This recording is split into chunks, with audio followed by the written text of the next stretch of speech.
On est aujourd'hui à l'aube des 80 ans de la Saint-Médard, donc l'association nous dépasse tous et j'espère qu'on aura encore de nombreuses années dans le quartier est de Nantes pour faire bénéficier à tous les habitants du quartier de nos activités. Les 80 ans de la Saint-Médard représentent pour nous 1930, c'est une date qu'on fête tous les 10 ans, mais en 1929, il y avait une équipe de football qui s'était créée, hein, et mon père en faisait partie.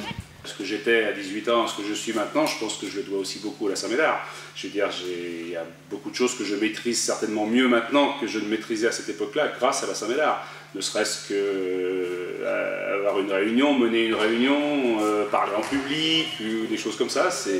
Je crois que la vie associative, ça apporte tout ça. Je suis arrivé sur le Vieux-Doulon en 1962 et Alfred Caillé avait démarré la section football avec 12 petits, 12 pupilles et 12 minimes. Et puis j'emmenais mon fils voir ça. Et puis à la fin de la saison, 63-64, j'étais déjà rentré au bureau et puis j'étais pris dedans. J'ai fini mon école avec l'abbé Boursier, qui faisait l'école. D'ailleurs, il était vicaire ici, il faisait l'école en même temps. Et c'est lui qui nous a, après, qui a fondé le patronage avec nous. Un jour, il m'a mis président, il était à Crépire, l'église. Et il y avait des échafaudages. Puis au lieu d'état de la répétition, on était monté sur les échafaudages. J'étais pas le dernier. Là, un jour, il m'a pris, il m'a fait monter dans sa piole. Et puis il dit non, tu les entraînes à faire des conneries là. Si tu les entraîneras autrement, ce serait pareil, il dit tu suivrais. C'est comme ça que je suis devenu président de la Saint-Médard. Je suis rentré à la Saint-Médard à 10 ans au basket sous la baguette d'Étienne Landais. Et j'ai passé toute mon existence à Saint-Médard. Ma femme m'a souvent dit tu ferais mieux d'emmener ton lit. Et j'y suis toujours. Je voudrais rendre hommage à mes prédécesseurs parce que si la Saint-Médard est ce qu'elle est maintenant, c'est grâce à ces gens-là quand même. Parce que même s'il y en a qui ont été beaucoup de temps, mais d'autres un peu moins, mais cet ensemble-là a fait que la Saint-Médard est ce qu'elle est maintenant. Il y avait les anciens, Étienne en tête, ils ont montré l'exemple, alors à nous de suivre, quoi. On a suivi, ça suit bien depuis aussi. Parce que maintenant, à peu près toutes les sections se défendent bien pour qu'il y ait une bonne ambiance dans chaque section. On a lancé un certain nombre de choses avec les copains, Gilles en tête, qui était responsable des travaux à l'époque, la salle de télévision en 90, le foyer, un certain nombre de travaux de rénovation,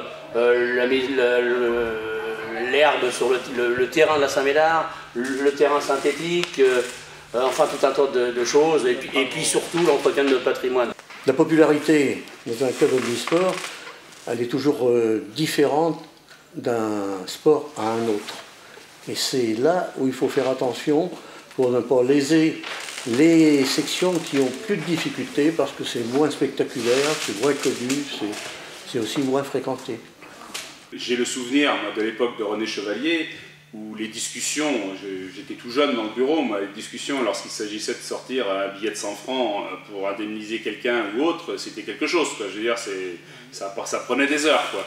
Et quand on voit maintenant qu'on a des dizaines de milliers d'euros de budget au niveau de l'emploi à Saint-Médard, qu'on est maintenant à 5-6 emplois permanents, c'est quelque chose de fantastique. Beaucoup de camaraderie, des coups de gueule, ça fait partie du jeu, mais qu'on a toujours solutionné, toujours réglé. Et le résultat il est là aujourd'hui. Hein. Un travail formidable, vous continuez et c'est le plus beau résultat qu'on puisse avoir. Après la réunion, il y en avait une autre. Souvent, parce que la réunion se finissait, bon, pas de bonne heure, mais on rentrait beaucoup plus tard encore parce qu'il y en avait une autre, deuxième. Et des fois, elle était encore assez concrète quand même parce que les projets, c'est là qu'on les faisait. C'est que le trésorier, comme il faut qu'il chapeaute un petit peu le tout, il n'est pas très bien vu.